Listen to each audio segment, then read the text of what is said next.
Hi, welcome to Info-G Advocacy Media, the Journey Series podcast.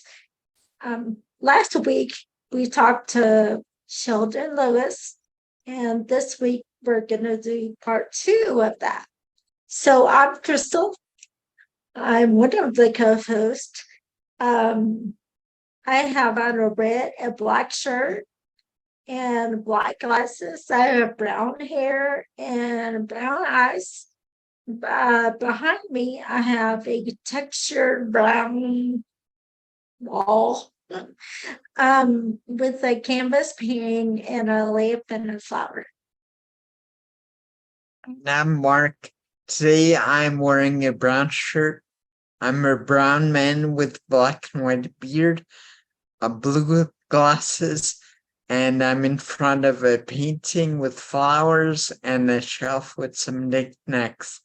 So stay tuned for episode 2. Enjoy. That's where Accessibee's been a fantastic employer for me. Everybody is so supportive. I love this team and the people I work with, and I'm really lucky I met them. They're another job that I had after I closed the textile company. The owner had neuropathy, and he couldn't feel his feet, which it's so hard to imagine. But I thought I had this special bond with him, but it didn't work out that way. He was all business. And I guess, maybe people are always all business, but friends are friends if you're lucky. Yes. Well, yeah, sometimes, I'm definitely, sometimes when you're not ready to admit certain things about yourself, because you won't be accepted, tend to mask things. And maybe it was his way of just putting up a brave face so that no one could see his vulnerability. And, because that sort of stuff, people can tend to exploit that stuff if you have the wrong people around you. Yes, definitely. You're right. Yeah.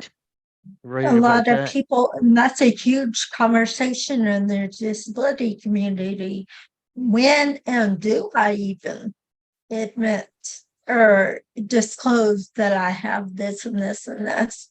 Because, when you can't hide the things visually, that's one thing. But when you can, and you have the opportunity to not show people who you are, it can have an advantage. Well, that's what people thought, but I would argue that having a disability and seeing the way people treat you, having a visual disability, is evident of what kind of people they are and what kind. That's like I was telling you a minute ago. Those are the kind of people I want to deal with and who I want to converse with. It's interesting you should say that, because I split people into three kinds of categories. Ones who don't know how to help me, ones who want to help, but they're semi there and semi not, and ones who really help a lot. And it's interesting how but I take help from anybody.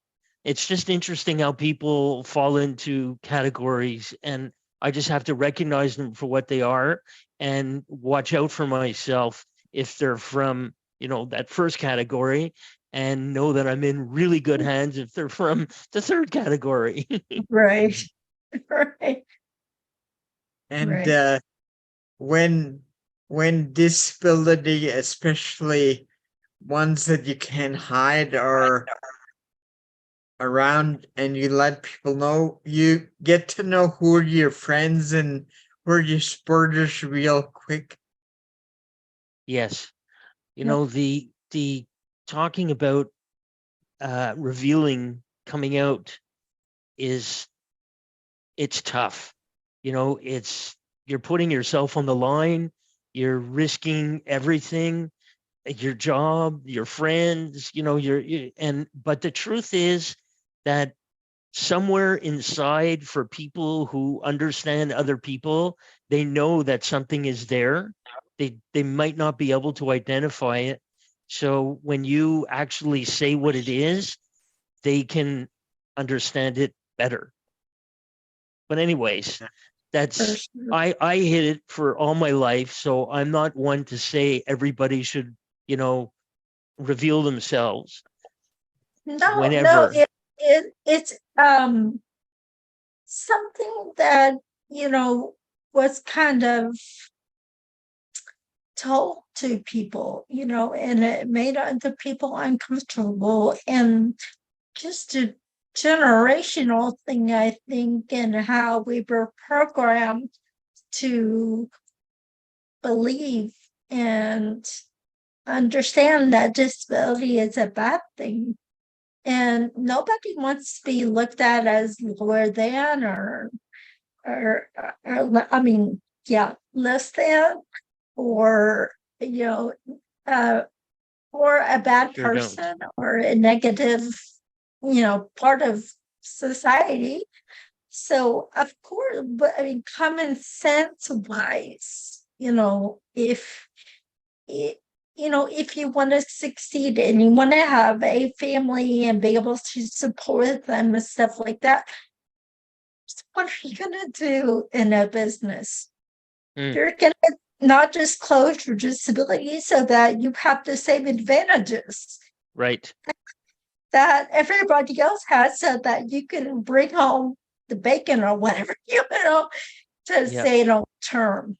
But, you know, that is I'm afraid it's probably like that for a lot of people. It definitely. depends on the leader also. If the leader in the company is, you know, open to disabilities, and they, then you have a chance of being able to disclose Mhm. without getting unpleasant ramifications. Mhm. But if the leader is not open to it, then it's a risk for sure. But there are a lot of companies, though, that will tell you that they're totally open to it and Yep. they're very supportive. Yeah, but But are they? I argue that that's what we were talking about before, how Mark and I really thumbed through your website and saw all the things that you guys were involved in and the kind of ways you acted, and the communication and the integration of different people in the disability community and further, you know, and that's an important thing, you know, to for me. I love to look things up, and I like to understand how people work together and how, you know, things like that. And if I can't see that in your website, yeah, I can't see that, you know, through video or reading an article or reading other things on your website, I'm I'm gonna eventually shut it down. No, Exactly. and we were also discussing the importance of being able to, for someone to make decisions based on what they see, what they hear, you know, uh, through a website. But if they can't do that, say they're like you, they Mm, have a vision problem, you know, um, they're not going to get the same information from the website, or they're not going to get all the information from the website, so they can't make an informed decision on how to proceed with you, or a safe decision, you know. yes. And that's what accessibility is trying to change. Mhm. Yeah, make So, make the internet more inclusive and accessible yeah. for all. So and yeah, sorry. Um, Yeah, there are lots of companies that we've seen and some that we've worked with where, Mm. they, for everyone else, they're accessible, and to pass whatever government checks they have to pass, they do the bare minimum. But when you actually get in there and the rubber hits the road, you realize that that's not what they're about. And it's especially ironic for us that or necessary rather, that a company that's selling an accessibility product needs to have their customers up front and really part of the organization and moving Definitely. and helping it move forward. Yeah. You're right. What better people to help you understand how a product needs to work than the people who use it. That's right. And not just one or two, but of every disability. And like we talked about before, there are so many kinds of different disabilities and how they're affected with their disability. Everybody's different. So, Yeah. and it entails different symptoms. So, I love the fact that you guys have all of those different things ingrained in what you do for even our website. That was a huge thing for us going into it, was from the ground up building a website that of course had things going forward that I'd seen in the disability community that wasn't accessible. So putting those things in there, like, it, and also not just putting things on a website that were cool or that got a lot of views or trending or whatever, Mhm.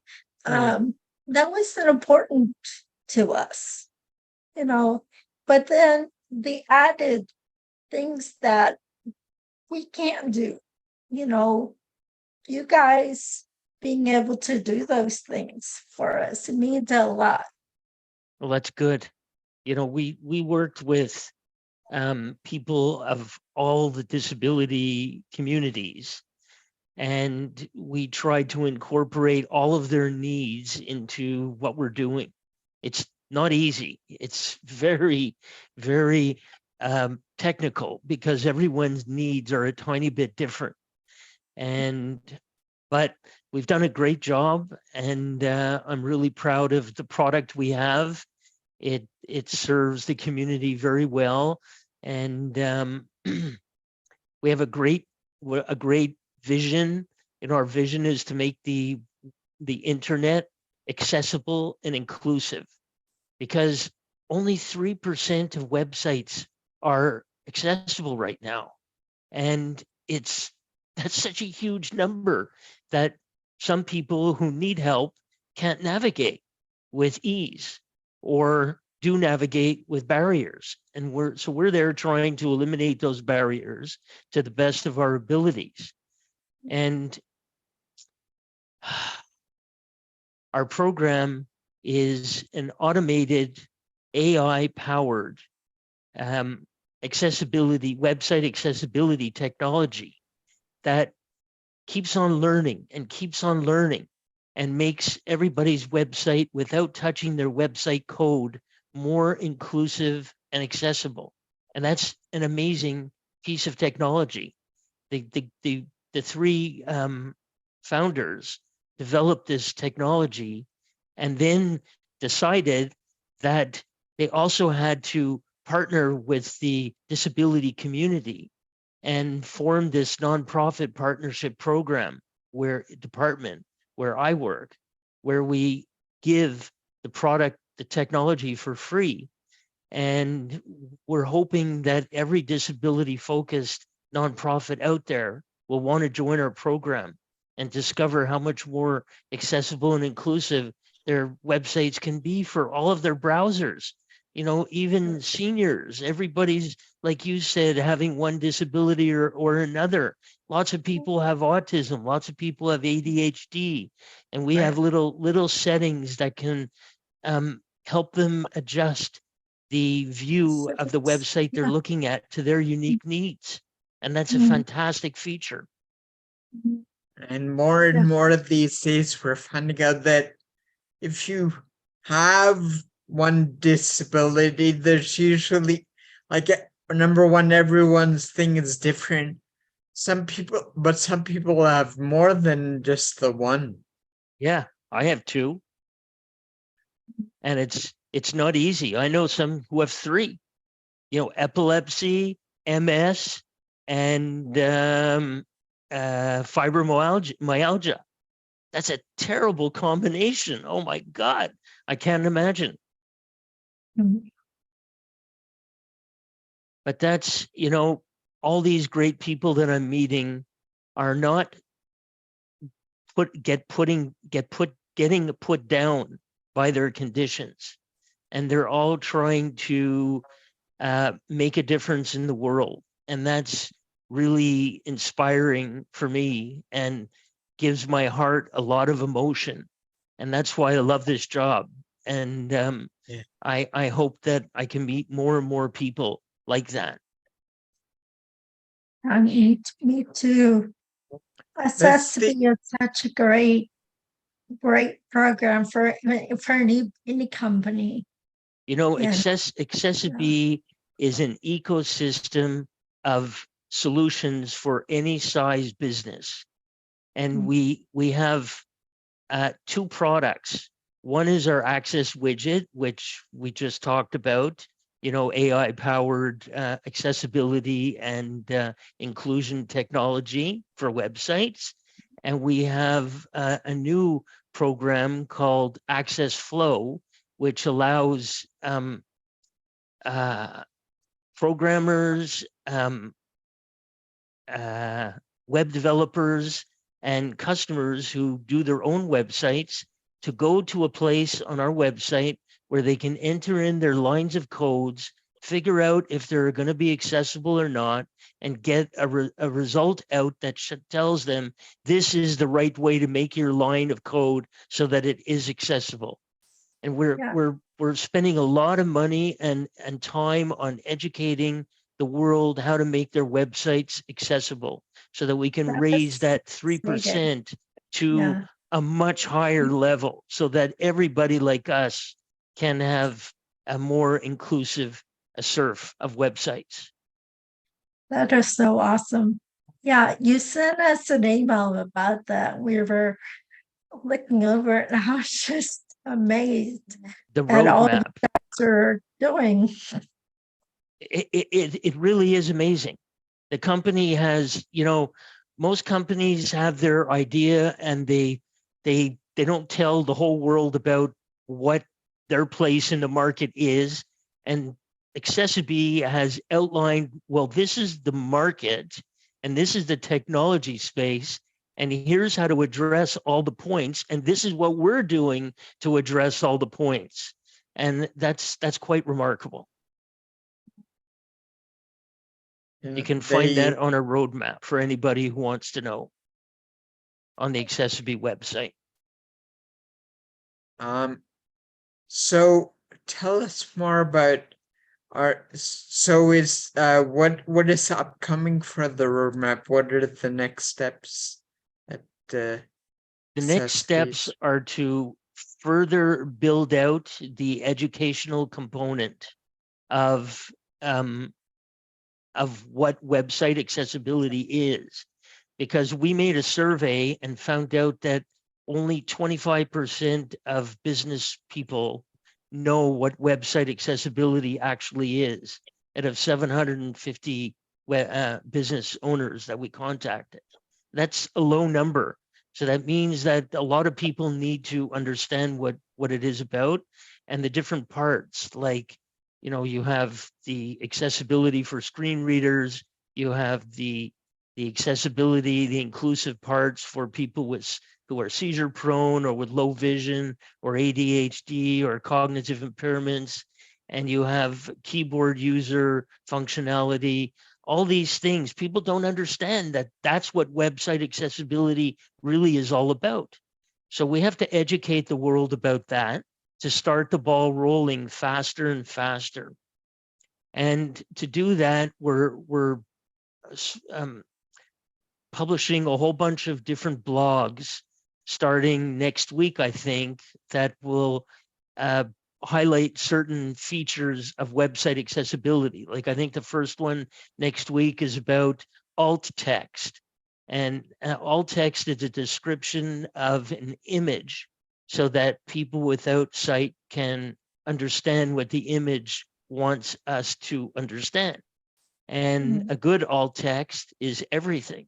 Like if I'm going to buy a piece of luggage, a good alt text will describe the luggage so that I could then say to my wife, hey, do you think this piece of luggage is good for us? And then she could say, no, I don't like it. Find another one. Or, yeah, I like that. Buy it. Or I'll go find one on the internet and I don't have to ask her to do it. And I don't have to ask her for any help to do it.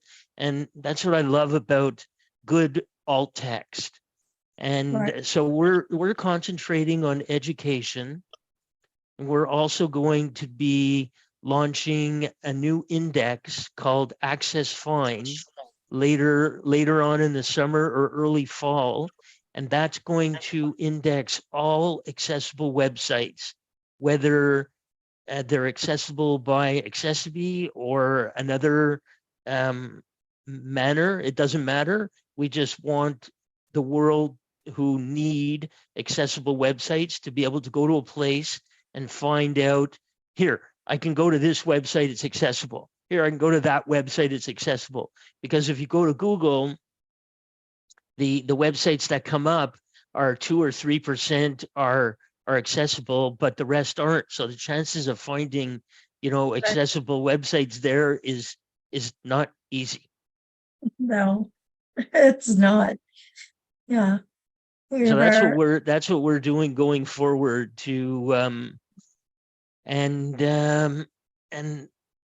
it's we're also interacting with we have over 500 nonprofit partners or partnerships with nonprofit organizations. And that's a big number, 500 organizations who believe in what we're doing and how we're doing it and love our technology and our program. Together with the technology, we also offer a podcast series so people can come on, talk about what they're doing, and we publish that, and then it's called The Unstoppable Mindset, and they can get marketing materials out of that. I think you guys were on that podcast, right? With Michael. No, with Michael Hinson. We had Michael on our previous episode, but we haven't been on the Unstoppable yet. Well, you have to go there. And then we have another podcast called the Spotlight Interview Series. It's 15 minutes. And it's great. It's all about your organization and what you're doing, and the hostess or host. We have 2 people. They'll tell you what the questions are going to be in advance, so you don't have to be nervous or anything. And it's a great way to get your message out. Yeah, and then sounds like something we want to do eventually. Yeah, don't wait. The sooner you do it, the better. And then we have a listing on our partner page, so you've already put yourselves there. You get your logo, your donate link, and your about section, and we promote all of these pages that I just spoke about, so that we want to create more awareness and education about everything that all those nonprofit disability focused organizations are doing for the community and the services they're giving, and the great work they're doing. So that's how we're trying to help promote accessibility in today's world. That's great. Any other questions, Chris? Now, I think it's been a really good episode. I'm really glad I came on. Thank you for inviting me and giving me the chance to tell about my Thank you. past. It was a fun Yeah. past. I've had a good life, and it It sounds continues like to it. be good. Yeah, Mhm. It sounds like it's still a really good life. yeah. You know, It continues to be something, good. something a lot of people I think are confused about is Mm. that our journeys are at best minimal and scary, and we don't have a life. But I mean, I think a lot of people are being surprised by the sight it's given us as far as what we are able to see and the kind of things we're able to do, and the kind of it makes us a lot stronger and a lot Well, more capable of knowing things and how to adapt to things and stuff like that. it's So that interesting. gives us an advantage. It's interesting you should say that because yes, it is an advantage, and learning how to adapt to your circumstances is a strength, and you don't have a choice because your alternative choice is just to sit in the corner and go away. And well, some people choose that route, and I didn't want to, and I don't think you want to either. So good for you, and good for everybody else who doesn't. And all the people who don't have disabilities are amazed at what we do and how we do it. And for us, all we're doing is doing what we can do because we have to do it. Right. And I think that's the big problem with the word inspirational. We're Uh, not being inspirational, we're being people. Yeah. We're just using our ability to adapt to our advantage. That's not inspirational. That's common sense. but I think it's inspirational to people who don't have a disability, who understand your disability a little bit and see what you're able to do, even though you have these limitations. It's Right. Yeah. definitely inspirational, even But I though think, I even think, though you've had to adapt and that's your life, it's inspirational to them. right. I think it can be used in a negative way. It can be, I mean, yes, obviously, in the right mindset. And it can be a positive word. And, in different audiences and different people I'm around, and they tell me I'm inspirational, it means something totally different than when somebody is just saying that, passive aggressively, like, I'm just being who I am. Yeah. Like Crystal was saying, we're just trying to be the best people that we can be, which is no different than anybody else who is non-disabled. And usually those people who do choose to isolate themselves and sort of just hide away from everyone else, it's because they bought into this idea that society or the world has told us that if you're disabled, you're just not okay. And Or it's just too hard for them. Yeah. yeah, Some people don't but have the inner strength, yeah, So but again, that's sort of an imposed thing as opposed to the actual person, Hmm. you know. so Well, Once, that's optimistic, Mark. that's That's bringing up a good that's bringing up a good point, though. Is the reason they use the word inspirational because our ability to see things that they are not able to see. I think, for me, when people say you're so inspirational, it depends who says it to me. If it's someone I don't know who doesn't really know about me or me, I just think you're so full of it, and I don't let it get to my head. But there are some people who are close to me and who from time to time tell me, you're amazing. You're so inspirational. It's amazing what you can do, and I'm thinking, well, it's just my life and I have to do it. But for them, it's still inspirational. So that's a good thing if it's inspirational for someone. Yeah, that's what I was getting at, is because we handle it so well.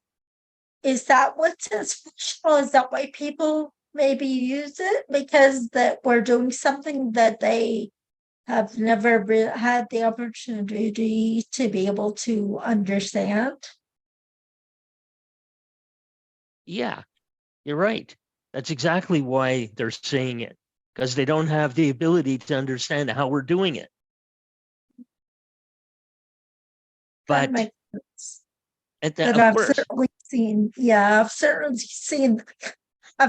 seen the other side of that, though, yeah. where it's used in Tell a me, negative way. tell me about it when it's used in a negative way. Um, most of the time it's okay. Going back to my work, years ago, um, maybe I would be doing a website or whatever, and I would, it might take me a lot longer, obviously, to do the website, but when you are talking about uh being compared to someone who doesn't have a disability, and they say that basically the only reason, and it's like an equal kind of website, right? Mm. But because you're the one that's disabled, you're the one that did the inspirational work, whereas you just did the exact same thing that the other person did, but they don't use that word with them. They only use it with you. So it's Right. kind of like, that's kind of passive aggressive to me. I see what you And mean. we get celebrated for just doing normal things like you got out of bed this morning. You're such an inspiration. Yeah. That's a good one, Mark. Yeah, I kind of know what you mean. Mhm. Yeah. Anything else, No. It was a really great conversation, Sheldon. I hope Mark? so. Thank you very So, much, Crystal. yeah, Thank you very much, Mark. It was a thank you. pleasure. Thanks, Sheldon, for being here today and answering all our questions and sharing your journey. It's a pleasure. A pleasure. Have Nice a good knowing you day. guys. Bye. Bye. Bye-bye.